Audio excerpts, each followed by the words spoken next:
We're here with our local guides, Dr. Teo Paredes, anthropologist, and Wilco, who is a local indigenous wisdom keeper. The site of Sachsayhuaman, or Sacsayhuaman. And this is the largest polygonal wall in the Americas. The quarry is 8 kilometers, or 5 miles away.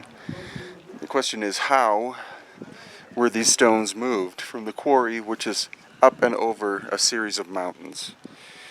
Conventional archaeology says that because there was a high population in Cusco, people would be able to simply roll the stones on top of wooden rollers, that sort of distance, and pulling with ropes, etc., etc. But they can't explain how something of this size was cut from the bedrock wall, A. And B, the fact is that in Inca times, the only trees that grew in this area are small scrub trees that do not have straight, not stems, but trunks.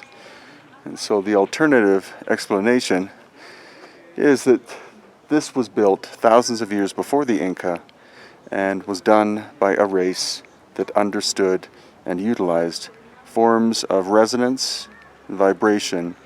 In other words, lost ancient, high technology. The other people says that the name of this is Sachsayhuaman. Uma is head, and Saxa is kind of little spots. So if you see, Sacsayhuaman is in the top of a hill, and around these places there were some kind of small formations of rock. So it's like a spread of this kind of head. And the other one is Quechua is a very onomatopoeic language.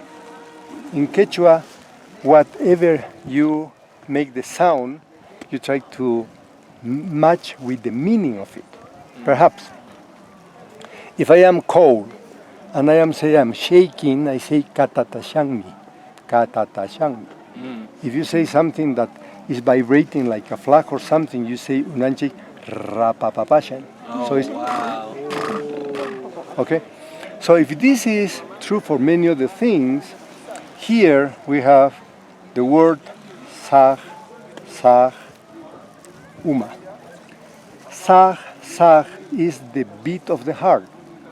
Sag, systole and diastole. And uma is head. Bless you. The two main organs that rules any higher being biologically. Perhaps you see a Stone Age, even today, big cathedrals, like Gothic cathedrals, where they have a huge main entrance, whatever. Here you see, this is another big entrance. But architecture has to match something which is the comfort of the one who is going to use it. Okay? But here's a little detail. The original gate is this. Okay? And this is the size of this. These steps are put in here later on. Doesn't belong to this. It's not from the same time. So they are not going to make something that you have to climb like this. Except if I am maybe another 3 feet higher. A giant. Yes. So then it makes sense, this. Right. So the second occupation are the ones who has been make this to make this useful for them. Right. Right. So we are talking, and it's very clear.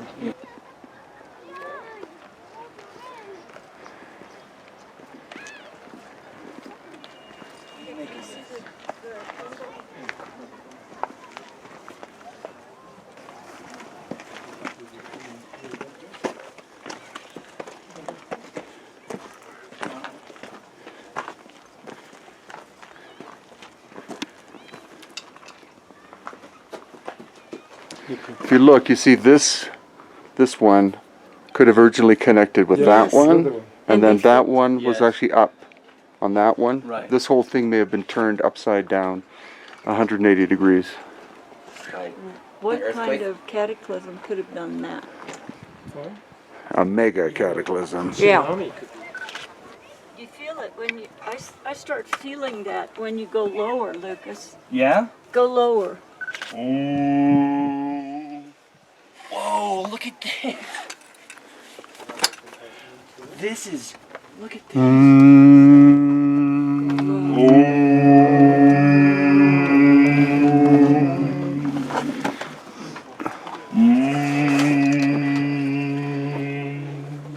When you start to feel it in your chest, that's when it's starting to kick. Yeah. Yeah, be careful walking down here.